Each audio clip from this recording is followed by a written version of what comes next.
को कांग्रेस ने दिया टिकट। जिनके पिता बीजेपी के संस्थापकों में से एक थे, अब वही कांग्रेस से देंगे भाजपा को टक्कर। वसुंधरा राजे को भी दे चुके हैं चुनौती।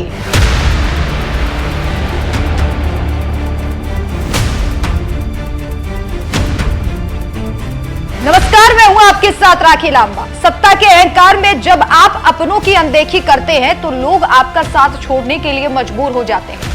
चुनावी राज्यों में बीजेपी के साथ भी कुछ ऐसा ही हो रहा है। धीरे धीरे सभी बीजेपी से अपने रास्ते को अलग कर रहे हैं। बगावती सुर अब बीजेपी के पैर भी उखाड़ रहे हैं।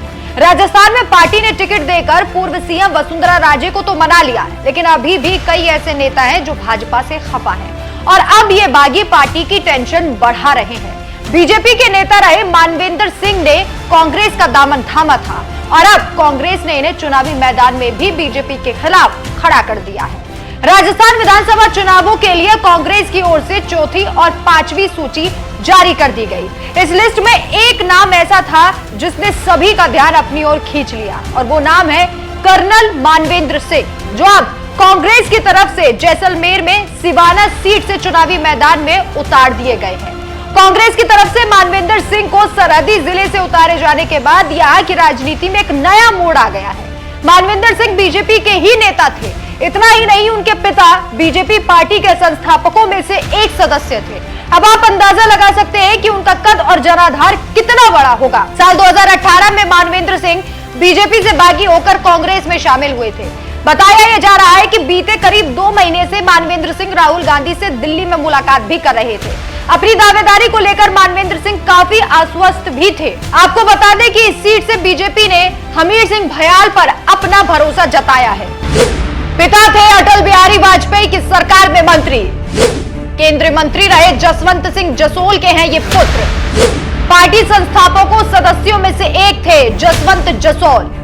जनाधार और कदर को नकारना हो सकता है खतरनाक। तो कर्नल मानवेंद्र सिंह के पिता जसवंत सिंह जसोल अटल बिहारी वाजपेयी की सरकार में केंद्रीय मंत्री रह चुके हैं। जसवंत सिंह भारतीय जनता पार्टी के संस्थापकों में से एक सदस्य हैं।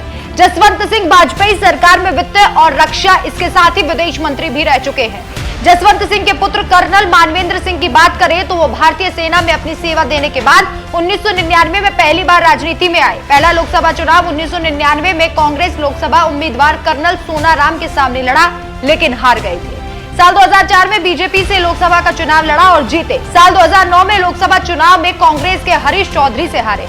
2013 में शिव विधानसभा से चुनाव लड़ा और विधायक बने। साल 2014 में पिता जसवंत सिंह के टिकट कटने से मानवेंद्र पार्टी से खफा हो गए। साल 2018 में उन्होंने कांग्रेस पार्टी ज्वाइन करने का फैसला ले लिया। इतना ही नहीं, ये वही मानवेंद्र सिंह है जिन्होंने साल 2018 में राजस्थान के पूर्व मुखिया रही वसुंधरा राजे के विधानसभा क्षेत्र झालरापाटन में जाकर कांग्रेस पार्टी से उम्मीदवार के तौर पर ऐलानी जंग छेड़ दी थी, लेकिन इस चुनाव में उन्हें राजस्थान की मैडम वसुंधरा राजे से हारना पड़ा। अभी फिलहाल कर्नल मानवेंद्र सिंह गहलोत सरकार में राजस्थान सैनिक कल्याण बोर्ड के अध्यक्ष है। सिवाना की सीट बाड़मेर जिले में आती है, लेकिन बालोतरा के नए जिला बनने के बाद ये इसमें शामिल हो गई। पिछले करीब 25 सालों से इस सीट पर कांग्रेस को जीत नहीं मिल पाई है। इस सीट के जातीय समीकरण को अगर देखा जाए तो यहाँ इस सीट पर 17.21% अनुसूचित जाति के मतदाता है, जबकि 8.81% अनुसूचित जनजाति के वोटर्स हैं। ये सीट कई दशकों तक एससी वर्ग की रही, लेकिन 2008 के बाद से ये सीट सामान्य वर्ग के लिए आरक्षित कर दी गई। कई चुनावों में कांग्रेस तीसरे नंबर पर रही है। ऐसे में देखना होगा कि बीजेपी के नेता रहे कर्नल मानवेंद्र सिंह